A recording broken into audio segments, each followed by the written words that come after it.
ورحمة الله وبركاته. الحمد لله الحمد لله الذي جعل الشمس والقمر بحسبان والنجم والشجر يسجدان وفضل زمانا على زمان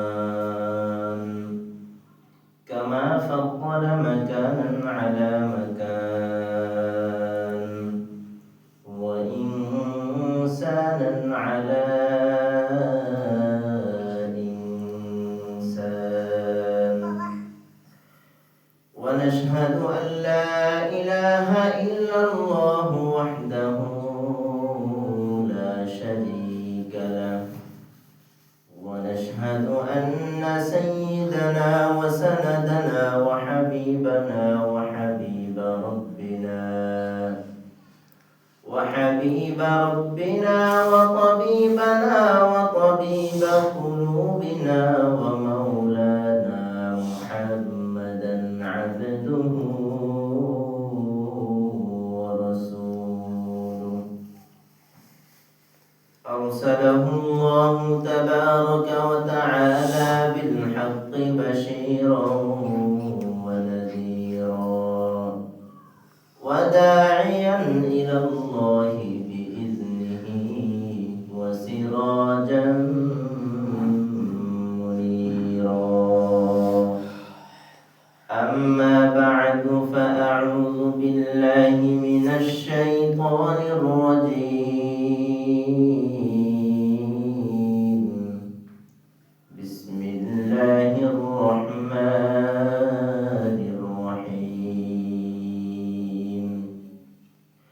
قل إن كنتم تحبون الله فاتبعوني يحببكم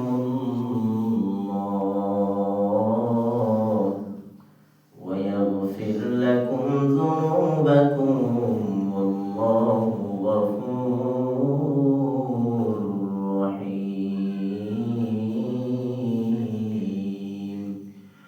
وقال رسول الله صلى الله عليه وسلم: لا يؤمن أحدكم حتى أكون أحب إليه من والده وولده والناس أجمعين، أو كما قال النبي عليه الصلاة والسلام.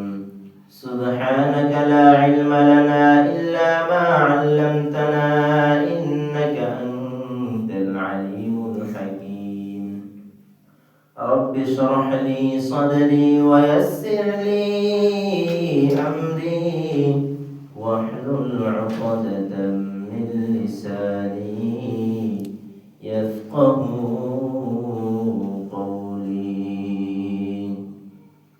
تکبیر میں کلنا میں معزوم ازامین، تکبیر میں کلمہ میں معزوم ازامین، اے نام الہی سے میرا نام محمد، اے نام الہی سے میرا نام محمد. فرماتے ہی آدم کو مجھے خلد و دری میں لکھا ہوا توبہ پہ میرا نام محمد، لکھا ہوا توبہ پہ میرا نام محمد. ہے میم میں محبوب مدرک کو اشارہ، ہے میم میں محبوب مدلک کو اشارہ، پھر کون وہ محبوب خدا نام محمد، پھر کون وہ محبوب خدا نام محمد.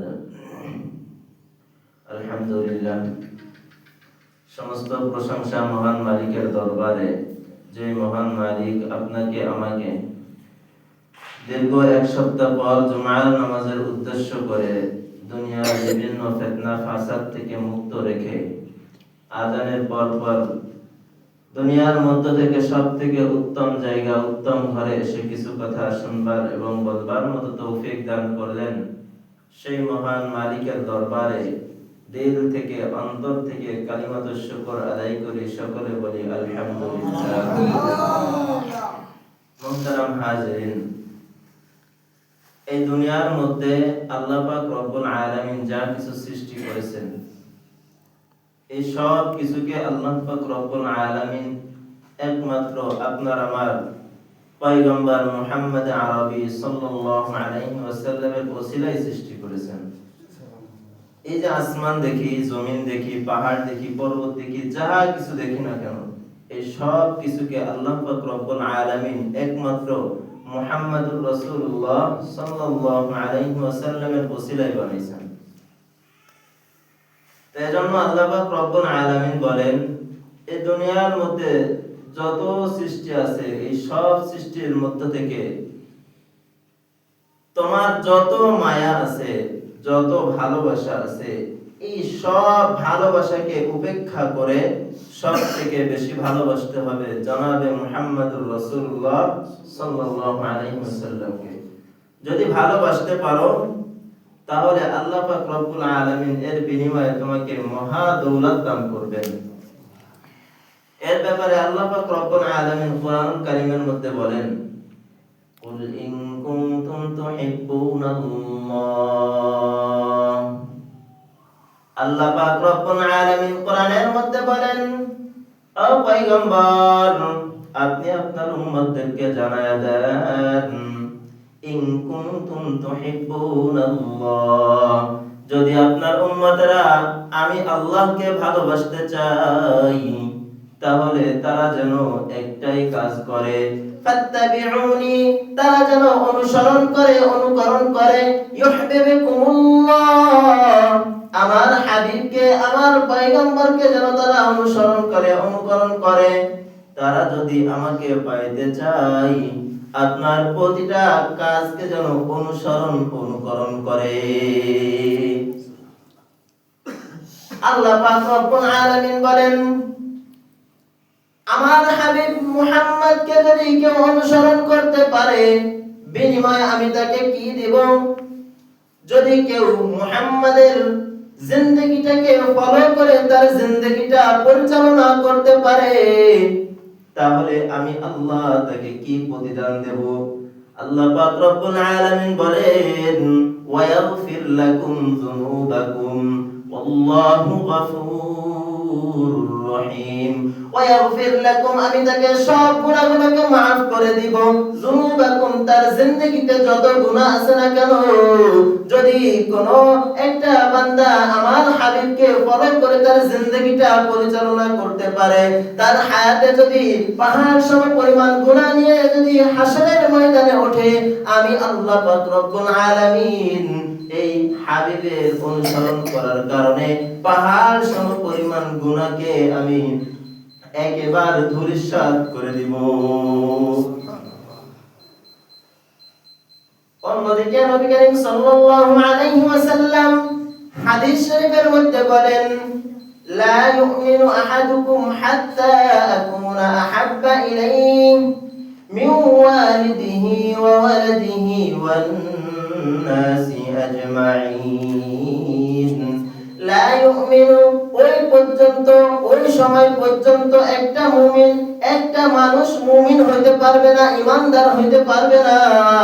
লা ইউমিনু আহাদুকুম, ওই সময় পর্যন্ত তার অন্তরের মধ্যে যখন তার বিবির ভালোবাসা থাকবে, তার মায়ের ভালোবাসা থাকবে, দুনিয়ার চাকচিক্যর ভালোবাসা থাকবে, এগুলোর থেকে যতক্ষণ পর্যন্ত আহাদুকুম হাত্তা আকুনা আহাব্বা ইলাইহি, আমি পয়গম্বরকে যতক্ষণ পর্যন্ত দুনিয়ার সব থেকে আমাকে ভালোবাসতে না পারবে, ওই সময় পর্যন্ত একটা মুমিন, প্রকৃত মুমিন হইতে পারবে না। হযরত আবু বকর সিদ্দিক রাদিয়াল্লাহু তাআলা আনহু নবীজির দরবারে এসে বলে, ইয়া পয়গম্বর, আমি আপনাকে অনেক ভালোবাসি, অনেক ভালোবাসি। পয়গম্বর আরবি আবু বকরকে বলে, ও আবু বকর, তুমি আমাকে কতটুকু ভালোবাসো তোমার জবান দ্বারা তুমি প্রকাশ করো। আবু বকর বলে, ইয়া রাসূলুল্লাহ, ইয়া হাবিবাল্লাহ, আমি আমার দুনিয়ার মধ্যে পিতা মাতা, ছেলে সন্তান, স্ত্রী পরিবার থেকেও আপনাকে বেশি ভালোবাসি। পয়গম্বর আরবি সাল্লাল্লাহু আলাইহি ওয়াসাল্লাম আবু বকরকে ডাক দিয়ে বলে, ও আবু বকর, তুমি এখনো পর্যন্ত পরিপূর্ণ ঈমানদার হতে পারো নাই। আবু বকর এই কথা শুনে বাড়িতে চলে গেলেন। আবু বকর পরের দিন এসে বলে, ইয়া রাসূলুল্লাহ, আমি আপনাকে আমার জীবনের থেকে বেশি ভালোবাসি। এবার নবী করিম সাল্লাল্লাহু আলাইহি ওয়াসাল্লাম বলেন, আবু বকর, আগের দিন ছিলে তুমি অর্ধেক মুমিন, অর্ধেক ছিল তোমার ঈমান। আজ যখন তোমার জীবনের থেকে আমাকে বেশি ভালোবাসলা, আবু বকর, আজকে তোমার ঈমান পরিপূর্ণ হয়ে গেছে।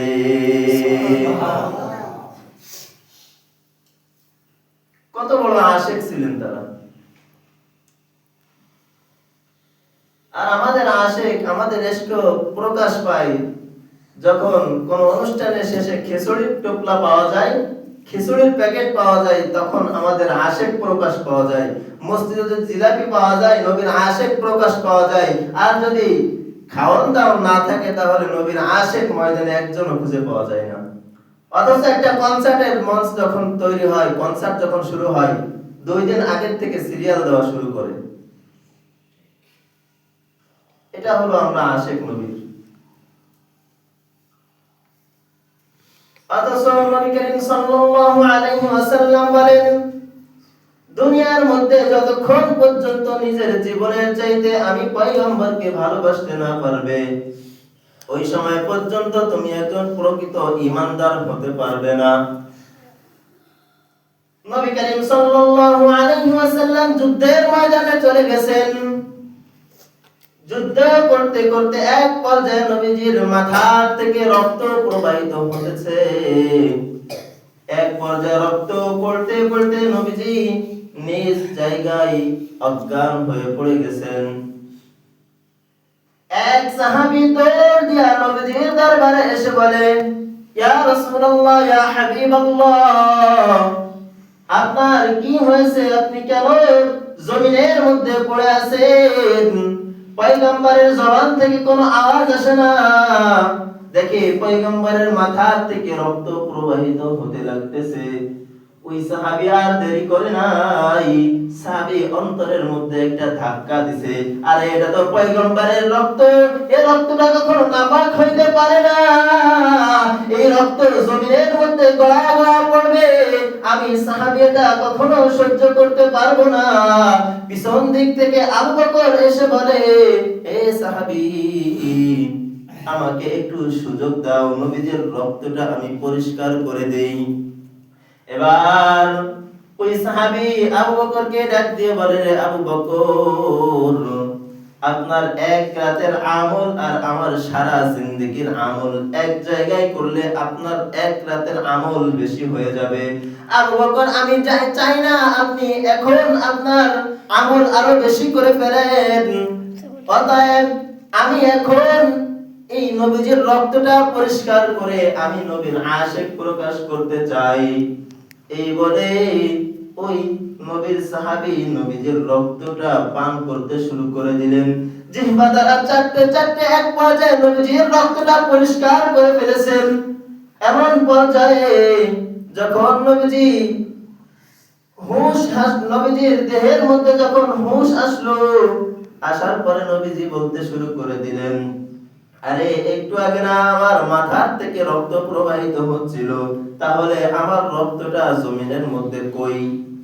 এবার সাহাবী ডাক দিয়ে বলে, রে ও পয়গম্বর, আমার দেহের মধ্যে জান থাকা অবস্থায় আমি এটা বরদাস্ত করব না যে আমি জীবিত থাকা অবস্থায় আমার পয়গম্বরের দেহ থেকে এক ফোঁটা রক্ত জমিনের মধ্যে পড়বে। এবার আল্লাহর পয়গম্বর সাহাবীকে ডাক দিয়ে বলে, সাহাবী তুমি শুনে নাও যে জিহ্বা দ্বারা তুমি আমার শরীরের রক্ত পান করেছো, আল্লাহ পাক রব্বুল আলামিন ওই দেহটাকে আল্লাহর তৈরি করা জাহান্নামের মধ্যে জ্বালাবে না। কেমন আশেক ছিলেন তারা। হযরত ওমর ফারুক রাদিয়াল্লাহু তাআলা আনহু নিজের পিতার মুখের মধ্যে চড় মেরে দিয়েছেন। হযরত ওমর ফারুকের পিতা নবীজির দরবারে বিচার নিয়ে গেছেন। ও মুহাম্মদ, তোমার ধর্ম গ্রহণ করেছে আমার সন্তান আবু বকর। ধর্ম গ্রহণ করার পর আমার মুখের মধ্যে কেন চড় মেরে দিল? এটার বিচার আমি চাই, জনসম্মুখের মধ্যে এটার বিচার করতে হবে। আমার নবী বসা অবস্থায় ছিলেন, বসার থেকে দাঁড়ায়া বলেন, হায় রে হায়, এটা আমি কখনো বিশ্বাস করতে পারি না যে আমার আবু বকর একটা মানুষের গায়ে হাত তুলতে পারে। কারণ আল্লাহ পাক রব্বুল আলামিন দুইজনকে বানাইছেন দুই রকম। আমার আবু বকরকে দুনিয়ার মধ্যে বানাইছেন নরম তরবিয়ত অবস্থায় আমার আবু বকরকে বানাইছেন। আবু বকরকে কেউ গালি দিলে আবু বকর তার জন্য দোয়া করে চলে আসে। আবু বকরের গায়ে কেউ হাত তুললে তার পিঠে হাত বুলাইয়া দিয়ে আসে। আমি বিশ্বাস করি না আমার আবু বকর তোমার মুখের মধ্যে আঘাত করতে পারে, আমি এটা বিশ্বাস করি না। আর আমার ওমরকে আল্লাহ বানাইছেন গরম মেজাজ দ্বারা। ওমর যে রাস্তা দিয়ে চলাফেরা করে, একদিন গেলে 40 দিন পর্যন্ত ওই রাস্তা দিয়ে শয়তান পর্যন্ত অতিক্রম করে না। আরে এই আবু বকর আর ওমরের মধ্যে পার্থক্য হলো এতটুকু, আবু বকর কখনো তোমার মুখের মধ্যে আঘাত করতে পারে না। এবার নবী আবু বকরের পিতা আবু কুহাফাকে ডাক দিয়ে বলে, আবু কুহাফা, তুমি কি ভেবে চিন্তে বলতেছো যে তোমার সন্তান তোমার মুখের মধ্যে চড় মারছে?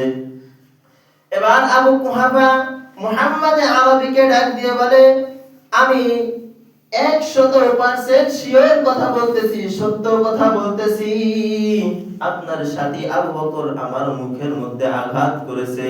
এবার নবী করিম সাল্লাল্লাহু আলাইহি ওয়াসাল্লাম আবু কুহাফাকে ডাক দিয়ে বলে, আবু কুহাফা, দাঁড়াও, তুমি আমার নিকট একটু অপেক্ষা করো, আমি একটু আবু বকরকে ডাকতে পাঠাই।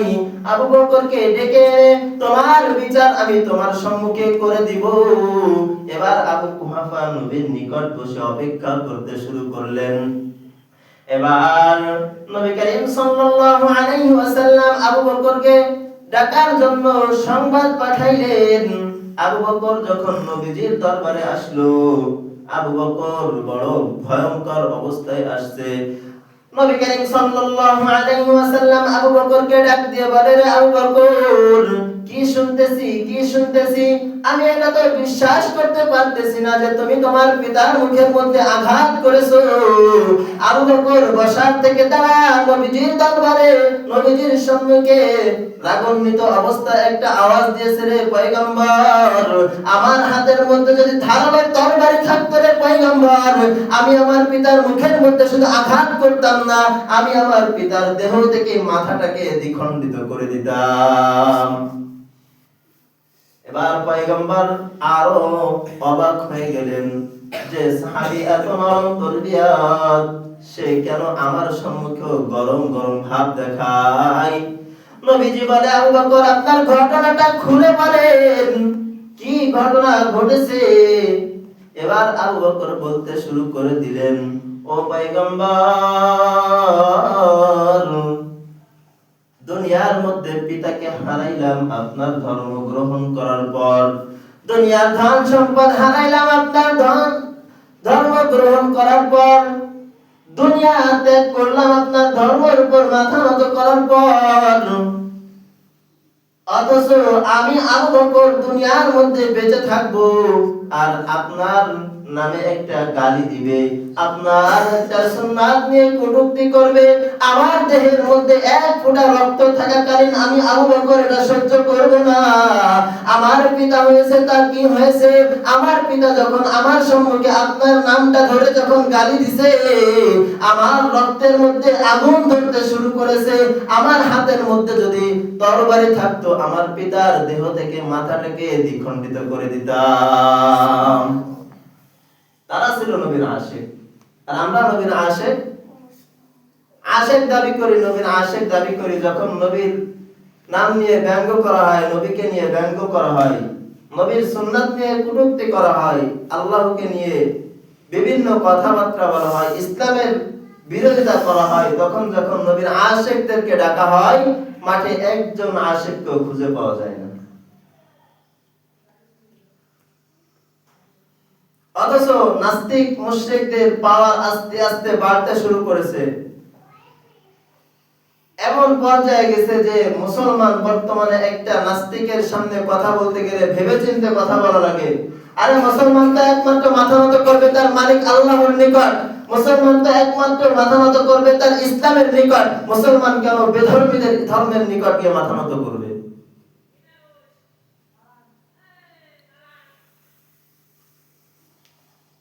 %90 মুসলমানের দেশ এটা বাংলাদেশ, 90% মুসলমানের দেশ। এখানেও মুসলমান কথা বলতে গেলে, মুসলমানিত্ব টিকে রেখে কথা বলতে গেলে নাস্তিকের নিকট আগে মাথা নত করে তারপর আমাদের কথা বলতে হয়। কেন?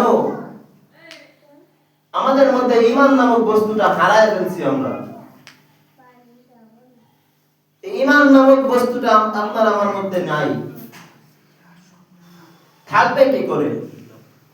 মসজিদে আজান হয়, কি সুন্দর চার দোকানে আড্ডা চলে, অথচ মুয়াজ্জিন ডাকতেছে হাইয়া আলাস সালাহ, নামাজের দিকে আসো, হাইয়া আলাল ফালাহ, কল্যাণের দিকে আসো। আপনি আমি এদিকে বাদ দিয়া দুনিয়া কামাইতেছি চার দোকানে বসে। আল্লাহ না করুক এই আজান দেওয়ার পর আপনি যে চার দোকানে বসে আছেন, আল্লাহ না করুক ওই অবস্থায় যদি আপনার নিকট আজরাইল পৌঁছায়া যায়, আর এই অবস্থায় যদি মৃত্যুবরণ করেন, নামাজ না পড়ে আজান দেওয়ার পরে যদি আপনি আমি মৃত্যুবরণ করি, নামাজ আপনি আমি হেলাই খেলাই কাটায় দিলাম, নামাজ না পড়ে সময়টাকে কাটায় দিলাম, ওই সময় যদি আজরাইল এসে আপনার আমার জানটা কবজ করে নিয়ে যায়, আল্লাহর আদালতে কি জবাব দিবেন? ভেবে চিন্তে দেখেন কি জবাব দিবেন। ঘুমানোর সময় বিছানায় বালিশে মাথাটা দিয়ে চিন্তা করে দেখবেন যে সারাদিনই কতটুকু নেকের কাজ করলাম, সারাদিন কতটুকু পাপের কাজ করলাম, কতটুকু গুনাহের কাজ করলাম। এটা বালিশে মাথা রেখে হিসাব করলে আপনার চোখের সামনে ভেসে যাবে, সারাদিনের আমল আপনার আমার চোখের সামনে ভেসে যাবে। চোখ বুজে একটু চিন্তা করে দেখবেন 2-1 মিনিট, সারাদিন কি কাজ করলাম। এই ঘুম অবস্থায় যদি আমি মৃত্যুবরণ করি, আল্লাহর আদালতে কি নিয়ে আমি হাজির হব, এই চিন্তাটুকু করে ঘুমাবেন সকলে। যে কথা বলতেছিলাম, নবী করিম সাল্লাল্লাহু আলাইহি ওয়াসাল্লাম বলেন, লা ইউমিনু আহাদুকুম হাত্তা আকুনা আহাব্বা ইলাইহি মিন ওয়ালিদিহি ওয়া ওয়ালাদিহি ওয়ান নাসি আজমাইন। দুনিয়ার মধ্যে তোমাদের যা কিছু আছে না কেন, যত প্রকার মায়াময় জিনিস আছে না কেন, যত প্রকার তোমার নিকট মায়া জিনিস আছে না কেন, এমনকি নিজের জীবনের থেকে যতক্ষণ পর্যন্ত আমি পয়গম্বরকে ভালোবাসতে না পারবে, ওই সময় পর্যন্ত তুমি প্রকৃত মুমিন হতে পারবে না। তো এখন তো নবী নাই, তাহলে কিভাবে আমরা নবীকে ভালোবাসবো?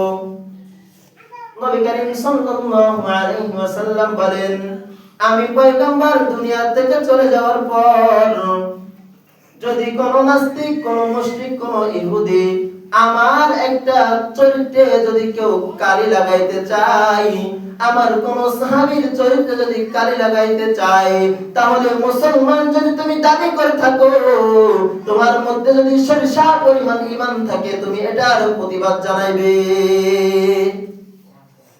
যদি এটার প্রতিবাদ জানাইতে পারো, তাহলে তুমি আশিক হিসাবে দাবি করতে পারবে। আর যদি প্রতিবাদ না জানাইতে পারো, তুমি আমার আশিক না। আর তোমার সম্মুখে যদি কোন নাস্তিক, কোন মুশরিক, কোন ইহুদি আমার সাহাবীকে, আমার ধর্মকে, আমি নবীকে নিয়ে যদি ব্যঙ্গ করতে শুরু করে দেয়, আর যদি তুমি কোনো প্রতিবাদ না করে দুনিয়া থেকে বিদায় নিয়ে আসো, হাসরের ময়দানে তুমি যেমন আমার প্রতিবাদ করো নাই, হাসরের ময়দানে তুমি বিপদে পড়লেও আমি তোমার প্রতিবাদ করব না।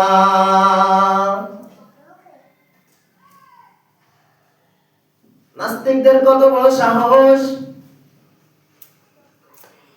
মুসলমান দাবি করে, কিন্তু তারা আবার মিথ্যা নবুয়তিও দাবি করে। এদেশের সূর্য ওঠে আজানের ধ্বনির মাধ্যমে, এদেশের সূর্য ওঠে। এ জমিন শাহজালালের জমিন, এ জমিন ইসলামের জমিন, এ বাংলার জমিন মুসলমানের জমিন, এ বাংলার জমিন মুসলমান রক্ত দিয়ে বাংলার জমিনকে রাখছে। এই জমিনের মধ্যে কোন নাস্তিক, কোন মুশরিক, কোন ইহুদি, কোন চাঁদাবাজ মুসলমানিত্ব রেখে নিজের মধ্যে মুসলমান দাবি করে, নিজেকে মুসলমান বলে বলিয়ান বানায়া যদি নবীর নামে একটা স্লোগান তোলে যে নবীর চরিত্রে যদি কালি লাগাইতে চাই, এদেশের মুসলমান ওই ব্যক্তির জবান থেকে জিহ্বাটাকে টান দিয়ে ছিঁড়ে ফেলার জন্য এক পাও পিছু হটবে না।